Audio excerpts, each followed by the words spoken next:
Actors, we've all got issues, so let's talk about them. I'm Juan Ayala, and welcome to Actors with Issues.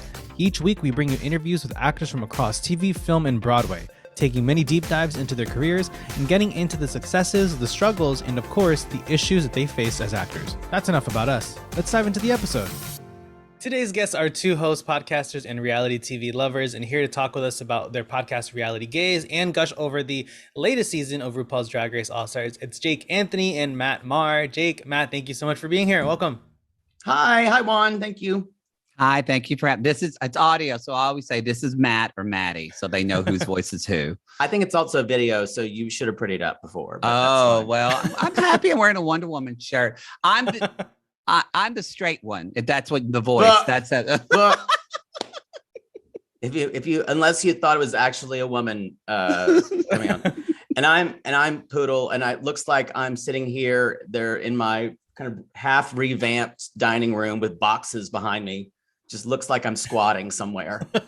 But you know what? The trash can is quite prominent. So thank you for having us, Juan. Thank you for having us. Thank you.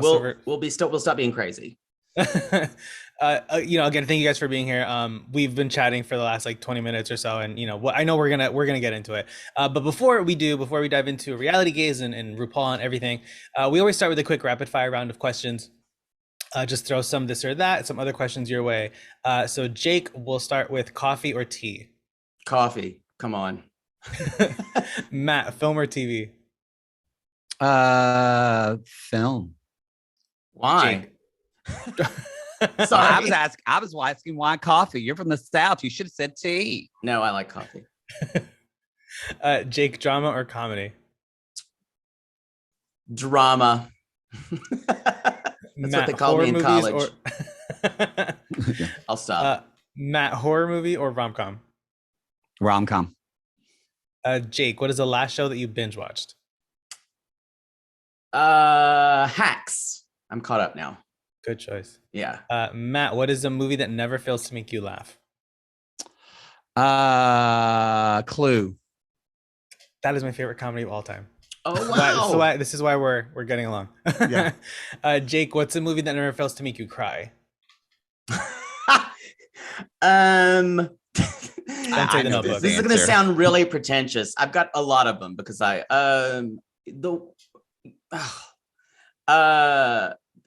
to be a tie between Remains of the Day with Anthony Hopkins and Emma Thompson, or Atonement, which I weep at. Anything with Keira Knightley, Jake's anything that's a period movie where people looking out of windows and longing. Anything with that, and that's what I love. Matt, if you could guest star on any TV show, which would you choose? Like running now or of all time? Running now. Running now. I would love to be on. Young Sheldon. I would love to be on that and do a scene with Annie Potts. And Jake, same question. Guest star on any TV show. I'd be a judge on Drag Race.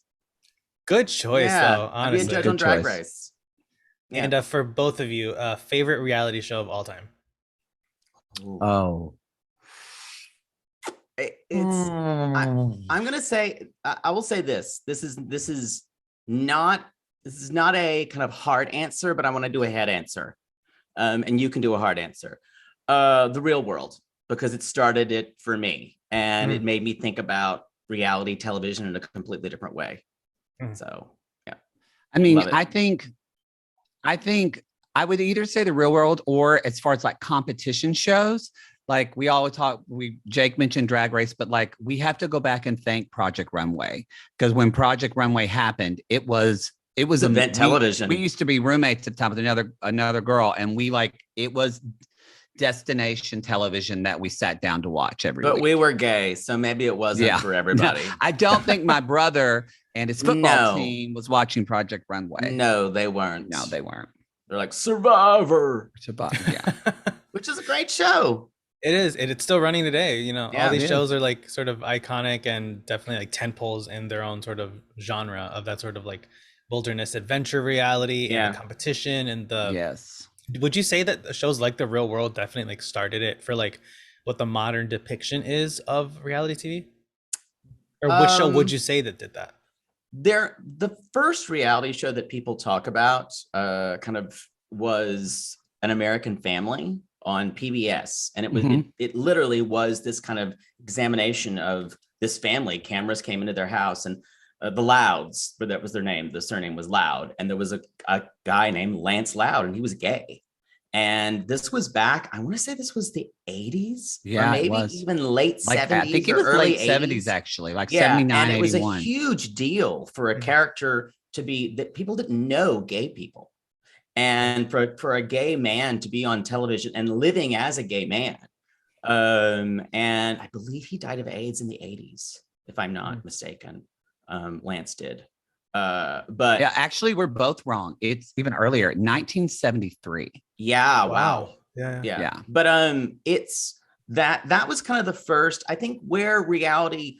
But if you look at the most recent, I think probably The Real World, and I think what made reality television explode as far as cringe reality, which is what we have a lot of today with the Kardashians and just cringe reality comedy shows where we watch. That was the Anna Nicole Smith show, and it's still. I can still watch some of those episodes, and that was the beginning of without Anna Nicole Smith, there would be no Kardashians. Yeah, because it really was.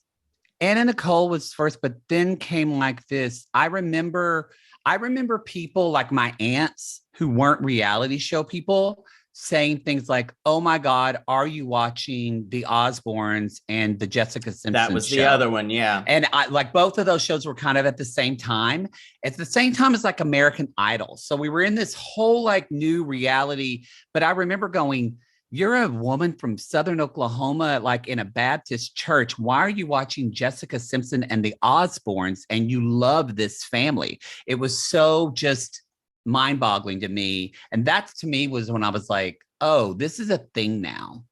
And what is it about reality TV that you guys think draws in people so much? Because like some of these shows pull in numbers that like a lot of scripted shows can't, that have these like bigger budgets, bigger marketing budgets and all of that. They just can't. Like, I find it so astounding how many shows like in the scripted world, especially on like the big four networks, mind you, primetime TV is not what it used to be in terms of like numbers. No. You know, like you see these shows that like cost millions upon millions of dollars to make, and they don't go past a season, or they like don't even finish their season. They get pushed to streaming. Yeah. Because they'd rather give the ad dollar to someone else. Like what was the show La Brea that I would like to talk about, where they were like the big giant cavern sinkhole or something? Yeah, that literally opened up right here where I live. It would have swallowed Poodle. I would have been down there would have like died. drinking a vodka soda saying hey to a pterodactyl. You would have. That show just went away, didn't it? Yeah. Well, I think it came and went, but think about how much, and a show that we cover, 90 Day Fiance, which is made on a shoestring budget that sometimes looks like it was made on a flip phone. True. That's like always beats everybody on Sunday nights. It's the highest rated show for women in cable. Yeah, highest rated show on cable. And it's like you're exactly right. I'm sure that network execs spend all this money and they're like, this sucks that we're being beaten by an unscripted show where that costs almost nothing. I also think reality TV did a better job in the beginning, maybe not in the best ways, not in the most like PC or affirmative way, but as a gay person, for me and Jake too, and us growing up in the South, kind of where we weren't seen a lot, reality TV is where we first saw ourselves on television. And in scripted didn't really. And I know that, you know, in the diversity aspect and as an actor, like, you know, when I first moved here 18 years ago in acting, I went out a lot more because they were just casting white people, but reality TV wasn't. They were, yes, predominantly, but they were still having much more diversity in reality shows. And scripted just honestly took a long time to catch up to that, I think. No, that's true. Sure. Yeah, because of shows like it's not a great really affirmative show, but think about a show like Bad Girls Club. 15 years ago, it was terrible show, but at least the casting, or even like I Love New York, Tiffany Pollard became a star. Yeah. And you're right.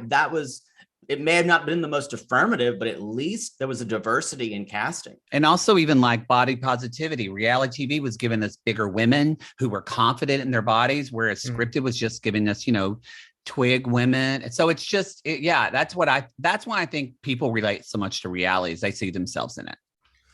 Yeah. And they see who they don't want to be at the same time. So there's a Schadenfreude and I'm glad I'm not them.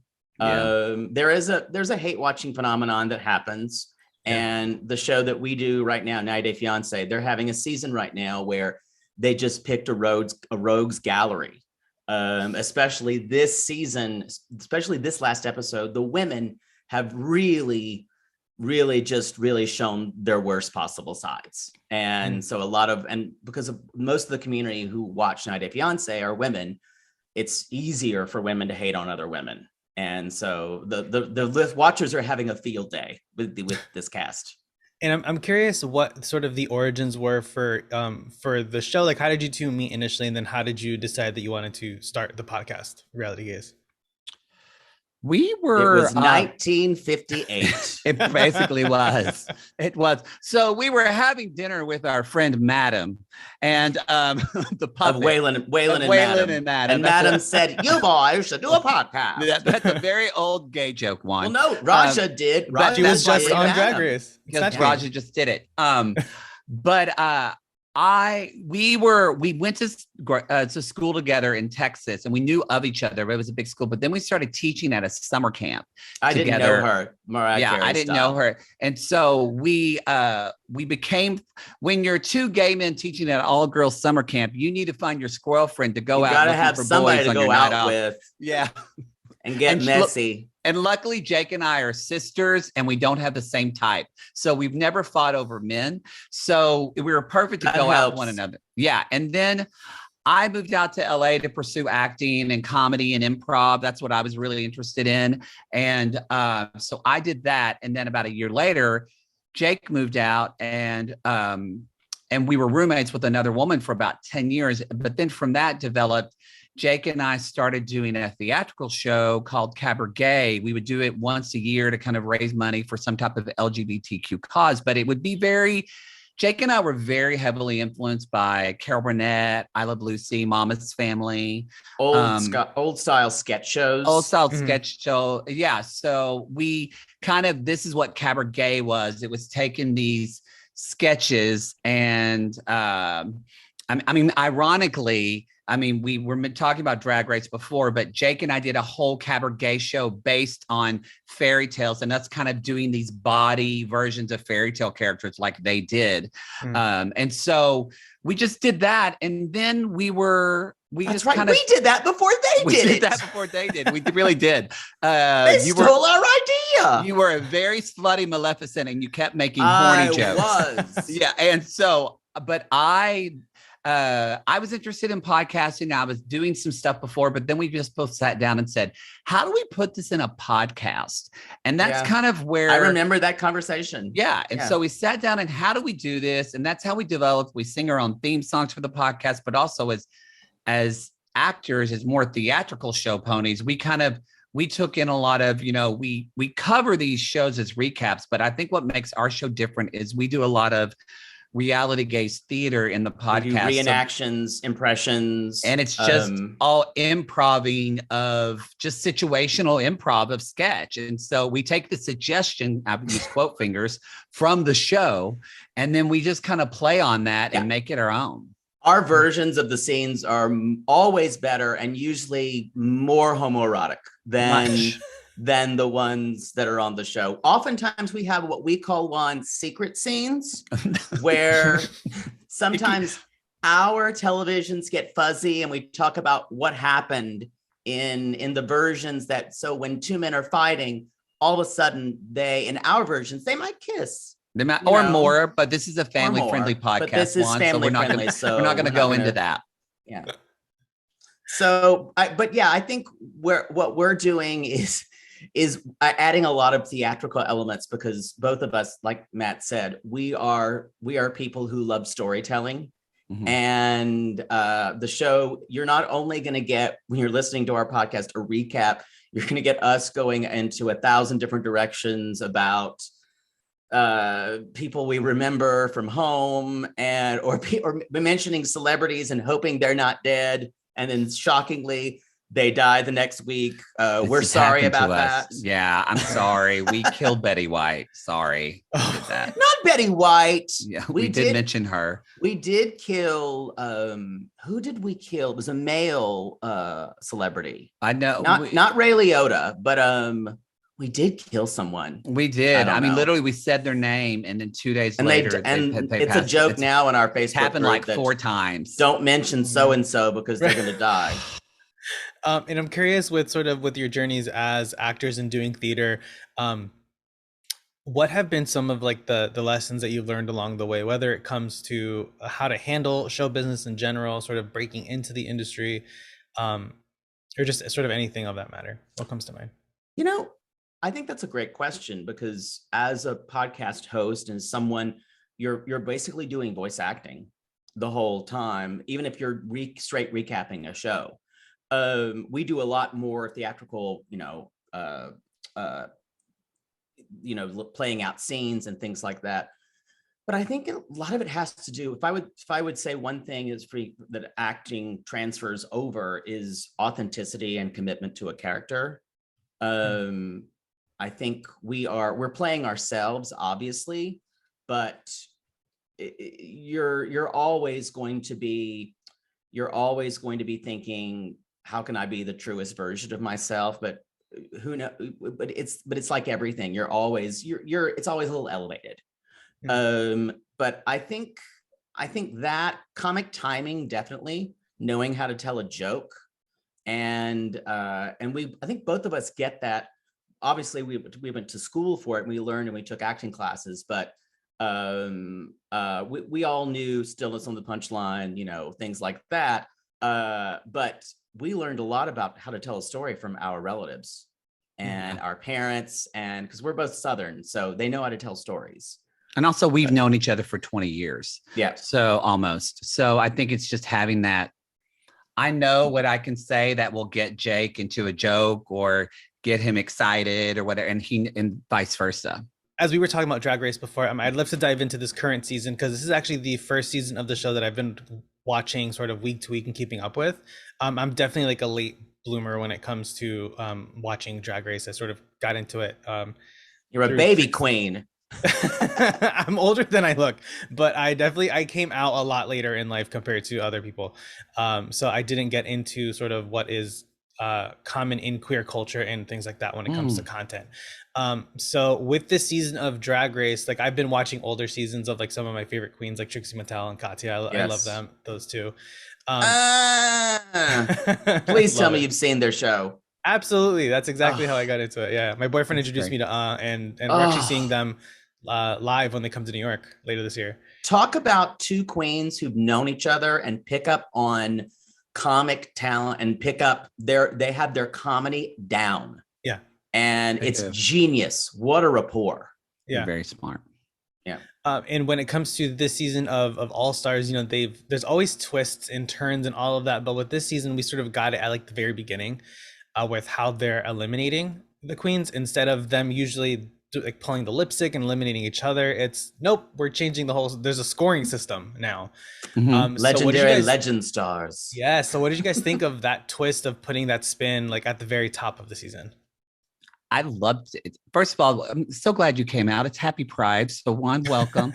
I thought it was so smart because what it's done for me so Jake and I, we started, Drag Race was like, we grew up going to bars in Dallas, and Dallas is known for its queens. Like it's a big pageant queen city, though. I just want to say, in LA, drag queens in West Hollywood weren't a big deal as much when we came out here. There was a lot of gym queens and men's bodies, and so Drag Race really changed that a lot for Los Angeles, I have to say, but not in Dallas.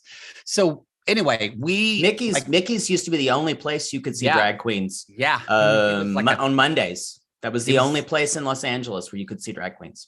I only say that because Jake and I are old school, where we started like season 1. And I highly recommend if you've never done it, go back and watch because then you can appreciate someone like Raja is probably one of Jake and I's like all-time favorite queens ever. Mm-hmm. And so I'm just so glad though that they did that, because all these queens are so stupid talented. We get to see them all play every week, and none of them are going to go home. So I think that's the best thing they did about this for me, is that stress of not going home is kind of freeing them up to be just.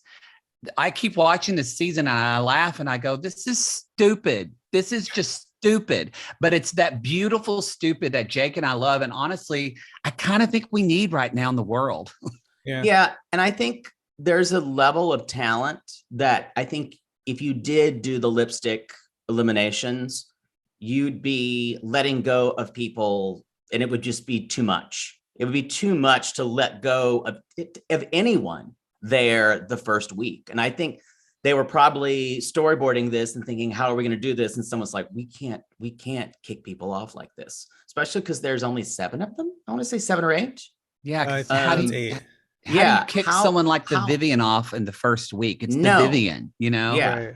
And I think it had to be this way. And it had to be that way they can all be winners in some way. No one ever gets kicked off because they're always going to be all winners in this case. But I think I agree with what Matt said about going all the way back to season 1 and see that ridiculous Barbara Walters filter that they had on that first season. It was something else. And also when you can later on, after about in the beginning, things were a lot messier and the queens were making their own clothes. Nowadays, they all get their clothes made and by designers. And when they do have a challenge, like a couple of weeks ago, where they had to make their stuff for the ball, that was really interesting because there would have been some queens who could not do it. Jinx said, I don't sew, so I'm going to glue this dress together.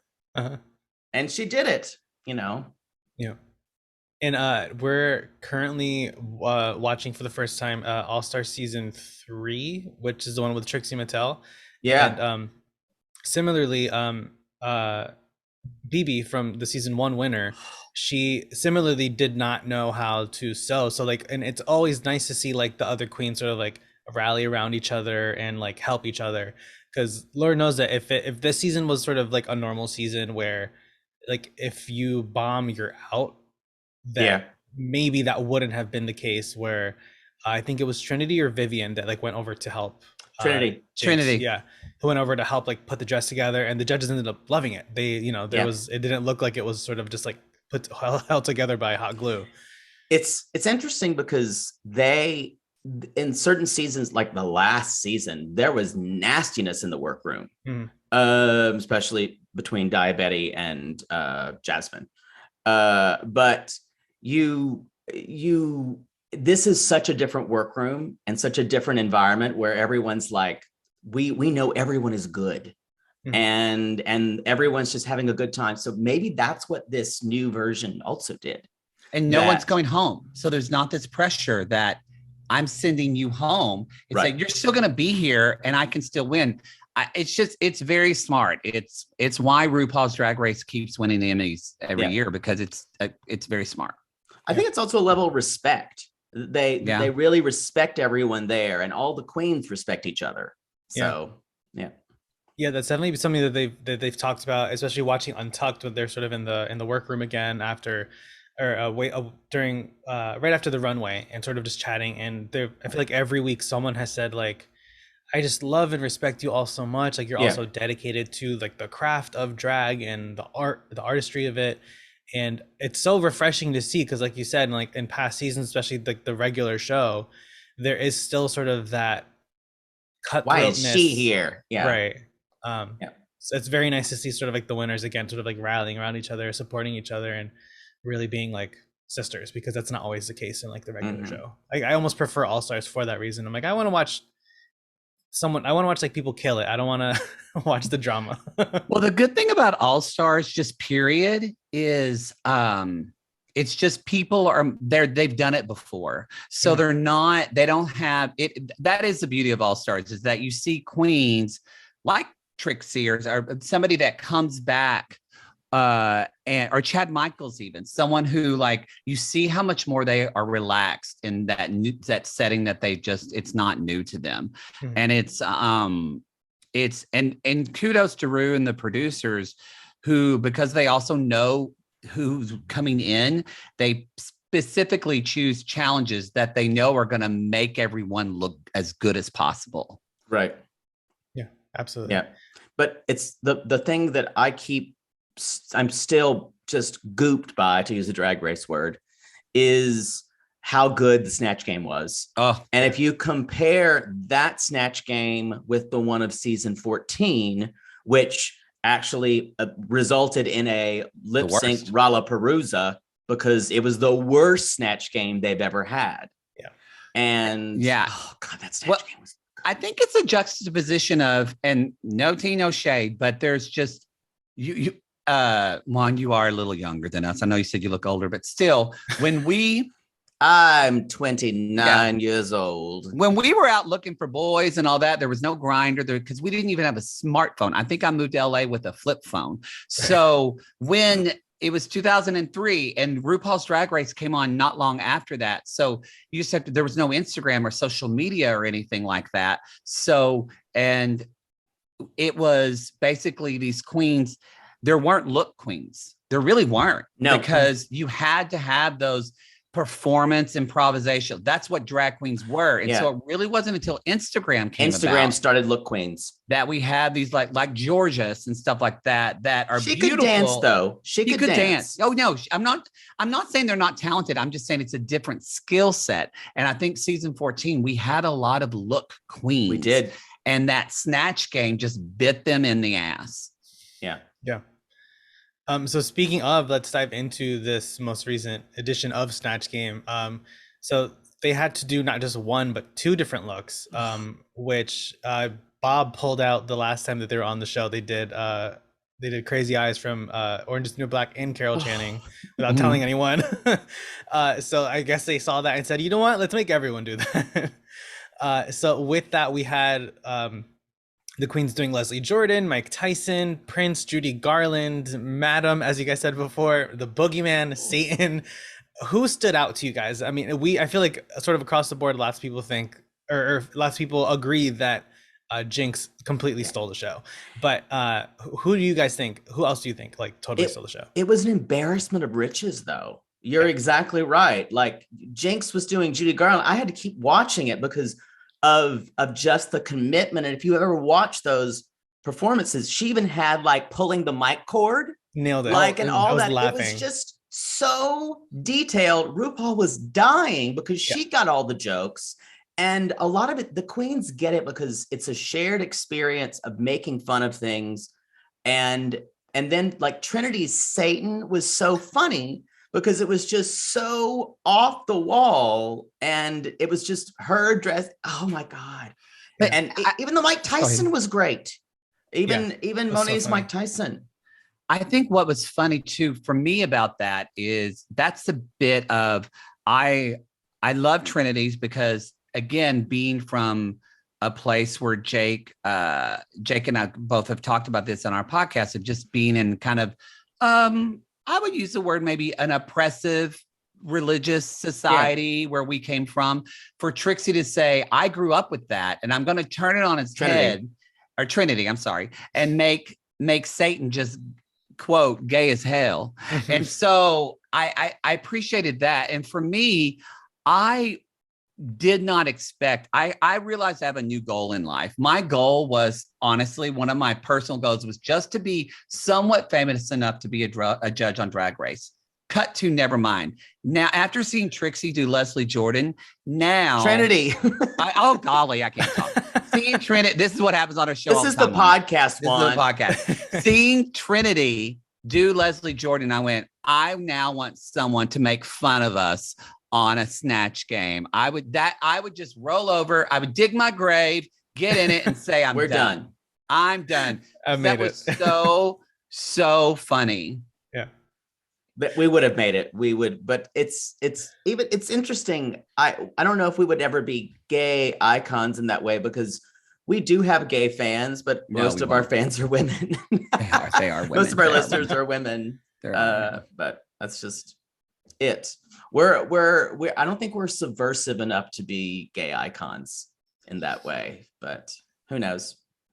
It's great. It's great history too, because it wasn't for me because we weren't old enough to remember Madam, but honestly, people back then, like gay people, saw themselves in a slutty puppet because that's how little gay representation there was.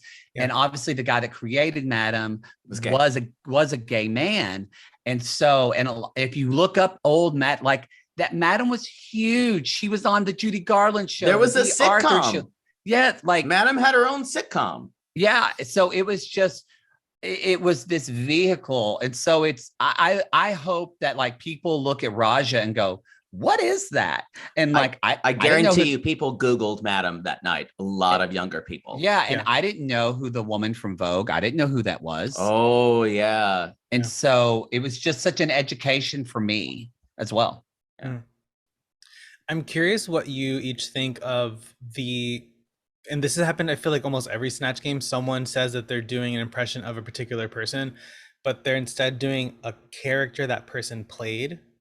So in Monet's case, she did Martin Lawrence, but really it was a character from the Martin Lawrence with the big nails and the braids. Shanae. Yeah, Shanae, that's what it was. And then the Vivian was Catherine Tate, but it was her character Nan. And it wasn't necessarily Catherine Tate, because Catherine Tate's like in her 50s and has this gorgeous red hair, but she was her granny character Nan. So I'm curious what you guys think of that sort of thing. Like if you commit to the character or the actor you say you're doing. I think that's more of an it's explaining so people can understand more than anything else. I think if they had said Shanae, they really wouldn't have known. And I think they're trying to get around the rules a little bit, because they know they have a decent impression of a certain person. So they can say, this is Martin Lawrence, instead of Martin Lawrence doing a character or Catherine Tate doing a character. Right. I think that the judges are ready to be, because doing impressions and coming up with a whole physicalized representation of someone is very hard. And it's a skill, and it is a specific skill set that comedians need to have. A lot of drag queens these days are not comedians. They all used to be. Like Lip Synca was a comedian, is a comedian. I'm sorry, I should not kill Lip Synca. Please don't. Or Lady Bunny is a comedian. And so all these older queens, you had to be a comedian as well as lip sync. Well, and really female impersonators back in the 60s and 70s, it was what they called them. You had to be an impressionist as well. So someone like what the Vivian can do was kind of like the standard back in the early days of again, what they called female impersonation. Yeah. Sorry, go ahead. I just want to add to that. No. I was just going to say that I think it's letting them have their cake and eat it too a little bit. But I agree. It's a little unsatisfying sometimes when they'll be a character. But yeah, I mean, if I would say I was being Carol Burnett, but I wouldn't. I would be Eunice. Or you know. So yeah. It's especially was a little bit of a bummer when Monet did such a great job with Mike Tyson in the first half of the game, and then sort of went and was a character of an actor. But regardless, this was like, I'm sure several people have said like this is like the best Snatch Game in history, or maybe definitely like it definitely was like the best of the best. It was insane. That Prince was ridiculous. It was not Prince, but I laughed so much.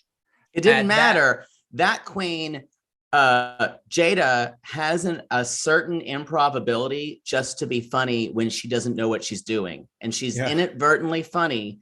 And it's what got her to Snatch Game All-Stars, or to All-Stars winners. Yeah. That's what got her there. It's a look over there moment.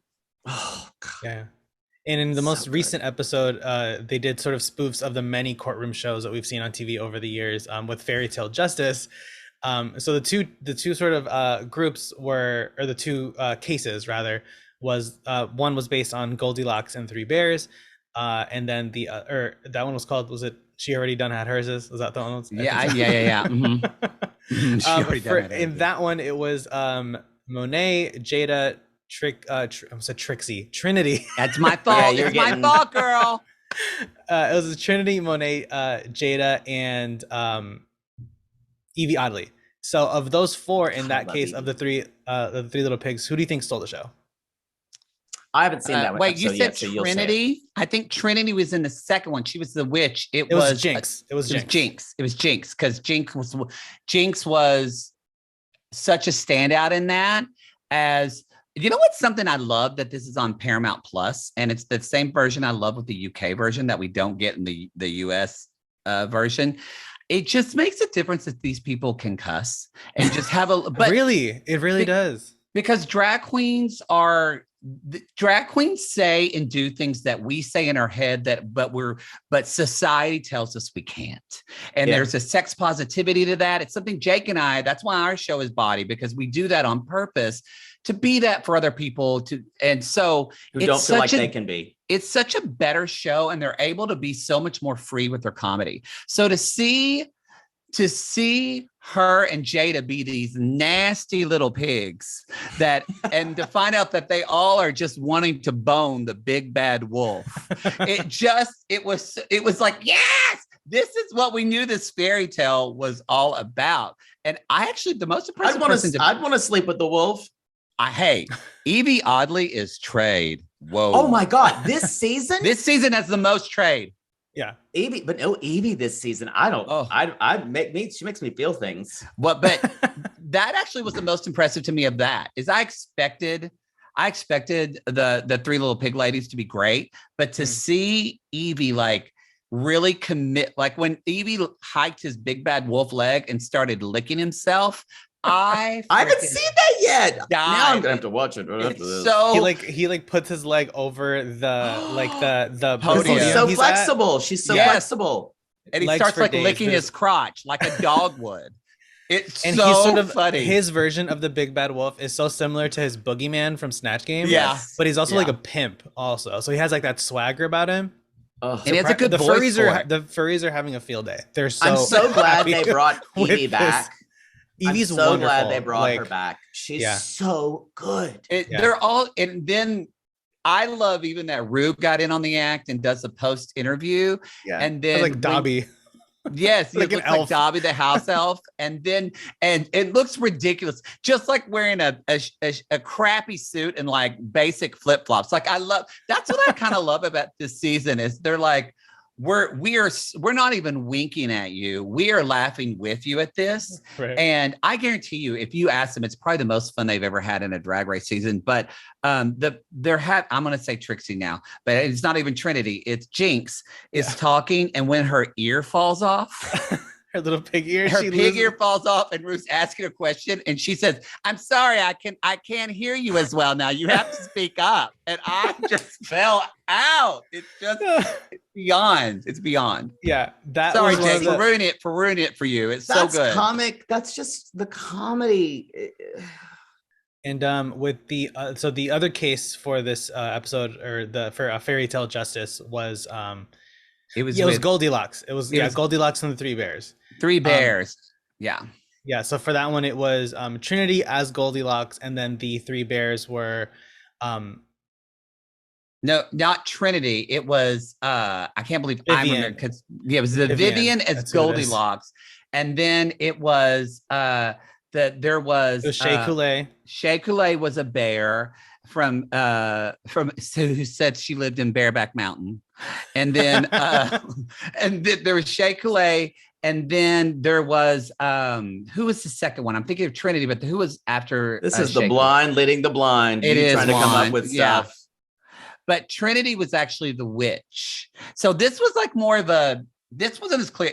It was smartly done, but it was more kind of an amalgamation of a lot of different storylines.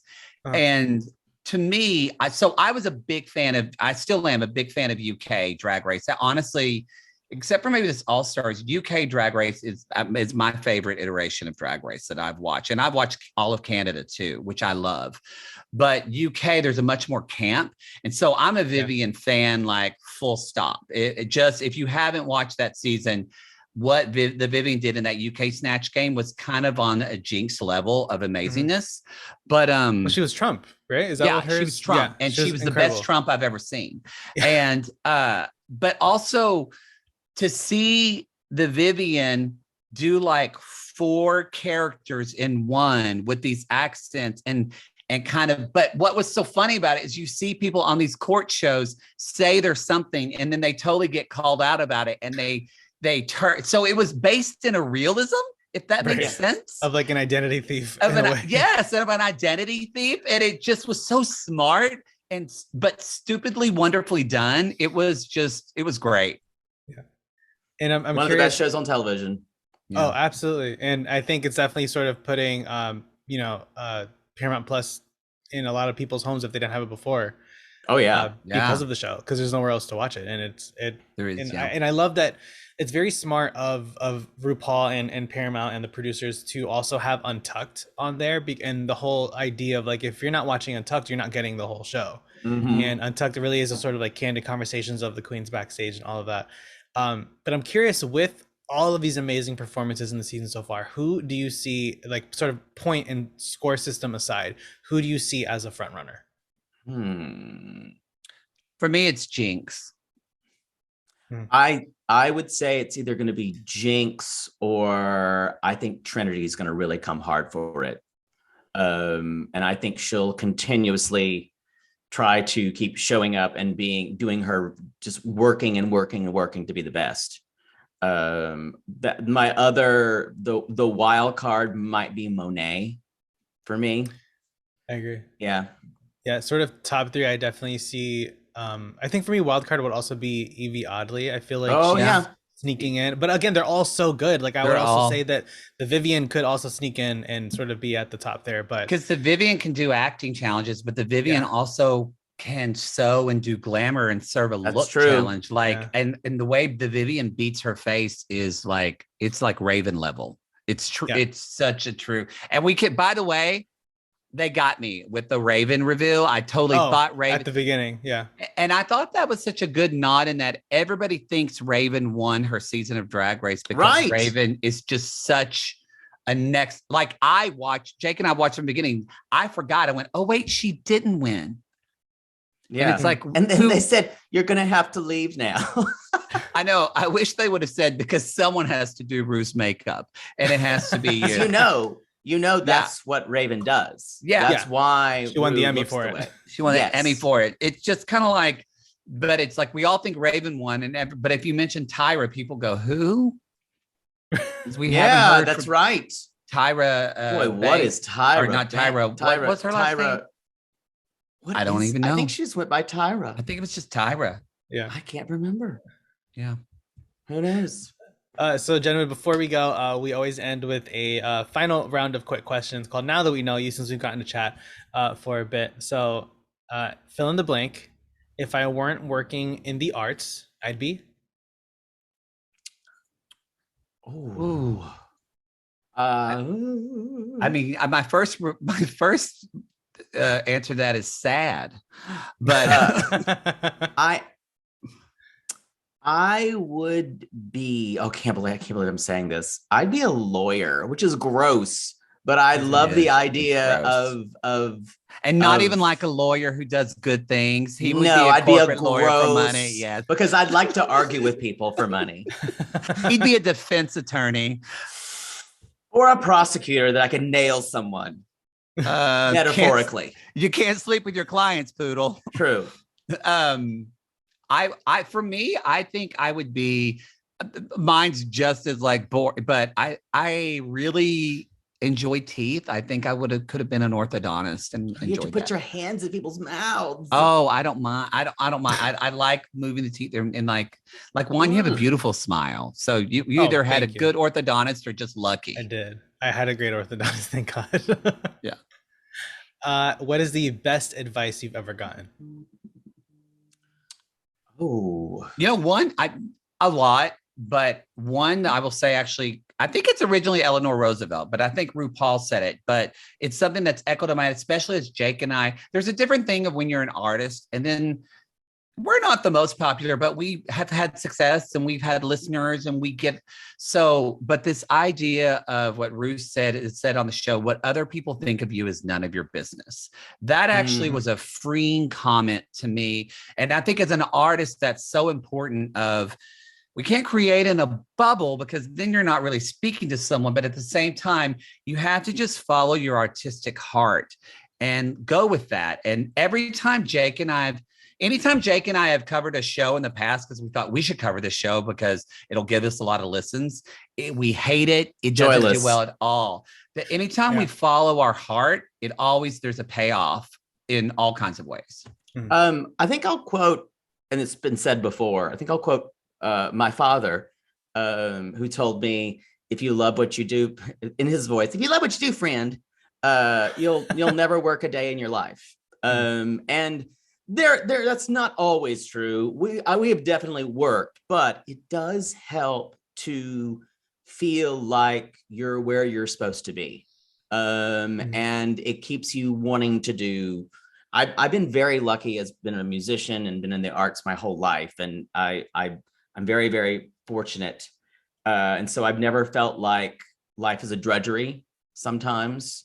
So that's been lovely. And that's what I've kind of followed that from my dad. Yeah. And lastly, in 10 words or less, what advice would you give to a young artist? Trying to count to 10.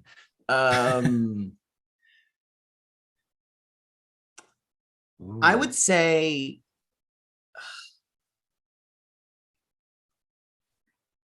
if you're going to move to Los Angeles, save your money. Oh, absolutely. That's what I think. Have some money saved up. Why don't you just tell him to take Fountain, Betty Davis? Take Fountain. But I think I say that because I think people, Los Angeles especially, people just think that the net will appear. Jump in the net. You can be dreamy and have dreams, but remember you have to pay your rent. Just remember that. I would also tell people to, this is more than 10 words, but I would just say, let authenticity be your guide. That's what I would tell everybody, tell actors and everybody. So true. So true. Yeah. And I think for me, it would be just create something and you will be fulfilled. Yeah. And because that's the perfectionist monsters that we always have. I think that's something that Jake and I both are, the more Jake writes musicals and he's an amazing pianist and we're both singers and classically trained in musical theater. And so I think, and for me as well, we're both kind of, now that we're not doing the day job hustle or anything, I was doing it longer than Jake, but now that we're finally living off of our art, it's given us this confidence to really jump into projects without hearing the voice of, is anybody going to like it? Or it's not perfect enough. So I'm not going to start this now. We're just both starting our own projects together, but also individually starting to start things that are fun and that are for the joy of creation.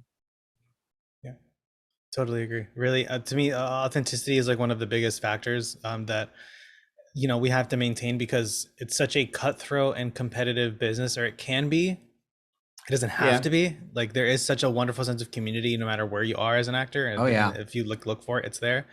But yeah, and definitely just, creating something that will make you happy. Like, I started this podcast May 2020 because I finally had time on my hands after working myself to death and burning out like crazy before.